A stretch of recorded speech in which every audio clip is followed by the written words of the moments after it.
Simon Liholo, who was an English teacher at Mmabatho High School, still believes that he was fired after ringing the bell about corruption. He alleges that the school fraudulently applied for and received 200,000 in COVID-19 relief funds under the Temporary Employer-Employee Relief Scheme. I had been operating underground anonymously, so I didn't want to expose my life to danger because of whistleblowing. I decided to come out publicly. I remember very well on the 23rd of August 2021. That was the fateful day when I saw on TV the assassination of a health worker in Gauteng by the name of Babita Deokaran. That hit me to the core because I came to find out that she was also doing this anonymously. She didn't want to be known. But somehow the criminals got to know that she was the one who reported the incident to the powers that be.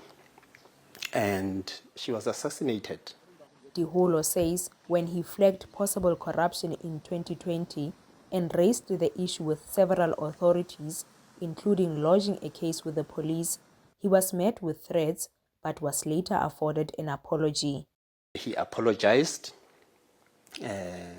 but how many people out there have got his same mentality, his attitude towards whistleblowers?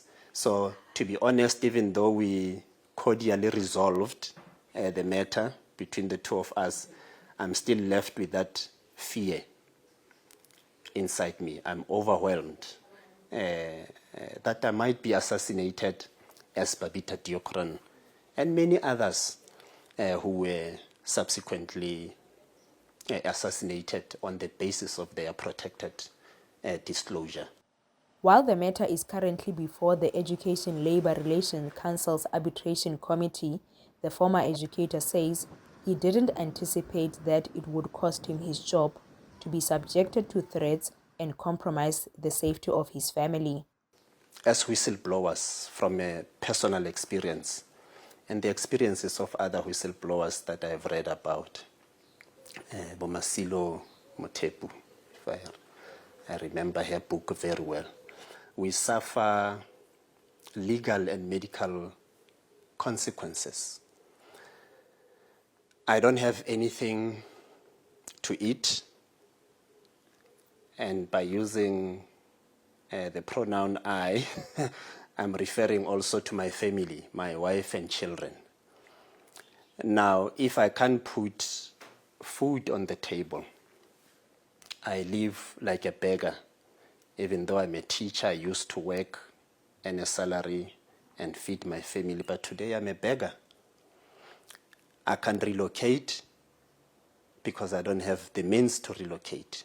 I don't have means to protect myself, but I still have to litigate against the very same people who put me in this situation.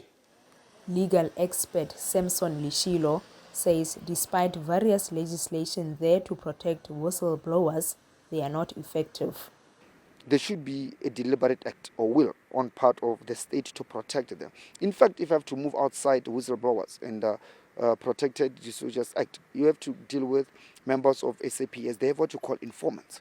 Informants have incentives to come forward and expose certain information, and they are highly protected in most of the time. This is why you hardly hear that informants have been killed. Yes, they get compromised and whatnot and stuff like that, but then at least there's an incentive that they can be given money, they can be given sort of things or protection of some sort in order to expose certain people, especially when you're dealing with crimes in high places. I mean, when you're dealing with fraud, corruption, there are a lot of millions and billions of rands that are involved. The question becomes, are they really incentivized to come forward? Are they really protected to come forward?